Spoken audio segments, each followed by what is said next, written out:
I'm Bob Johnson. I'm the Senior Mortgage Advisor for our industry's oldest privately held mortgage banker, Wallach & Volk. We have been in mortgage lending since 1932. And no, I know what you're thinking.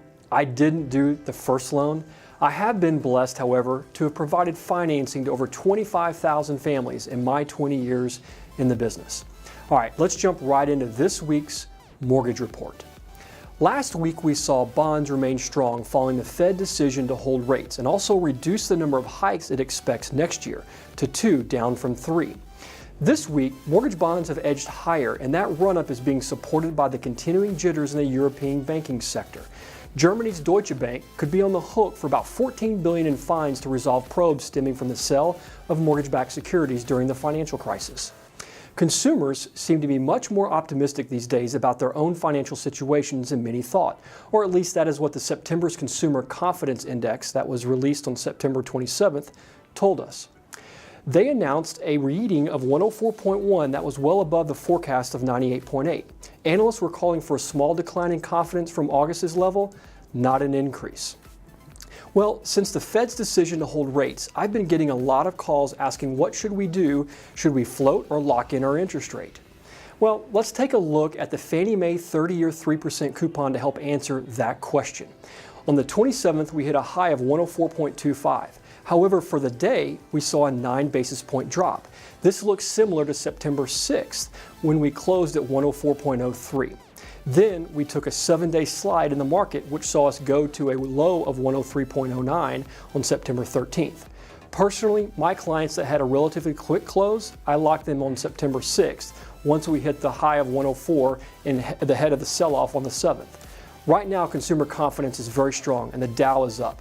These two factors, combined with the fact that we've had a big run-up since September 21st, and we have now butted up against the top of the channel 2 days in a row above 104, tells me a correction may be due and to play it safe.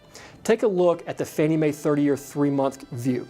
Each time we have hit the 104 mark, we've hovered around it for a couple of days, then we take a bit of a slide in the market. That happened 2 times in July, 1 time in August, and already once in September. We are now at the next potential correction. If it were me, I would look to lock in if you're closing in the next 15 days. Let's transition. You know, I get asked all the time, how knowledgeable do I feel consumers are about current mortgage financing requirements? And I always say, after they talk with me, they're very informed. Well, Fannie Mae did a survey about what do consumers know about the mortgage qualification criteria. And this study revealed that Americans are pretty misinformed about what is required to qualify for a mortgage when purchasing a home.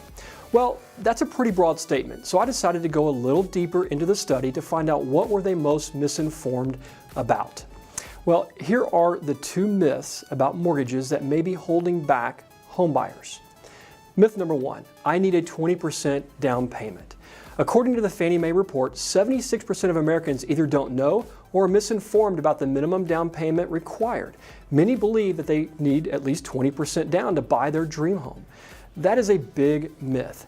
There are loan programs that allow for no down payment, such as USDA and VA loans, and other loan programs such as conventional and FHA that will actually let buyers put down as little as 3%.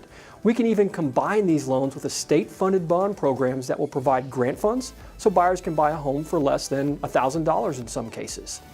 Digital Risk did a survey of millennials who recently purchased a home. 64.2% were able to purchase their home by putting down less than 20%, with 43.8% putting down less than 10% and 36% putting down less than 5%.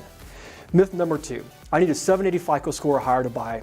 The same Fannie Mae survey revealed that 59% of Americans don't know what FICO score is necessary to qualify.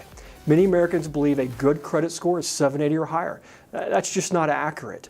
Ellie Mae's Origination Insight report, which focuses on recently closed loans, showed 54.1% of approved mortgages had a credit score of 600 to 749. Bottom line, you probably need less cash than you think, and the FICO score you have may already be strong enough to have you qualify. Whether you're buying your first home or moving up to your dream home, knowing your options will definitely make the mortgage process easier. To help, download my ebook. This will give you 20 things to consider when buying a home. You can also give me a call at the office. I would love to help you with your home financing. Your dream home may already be within your reach.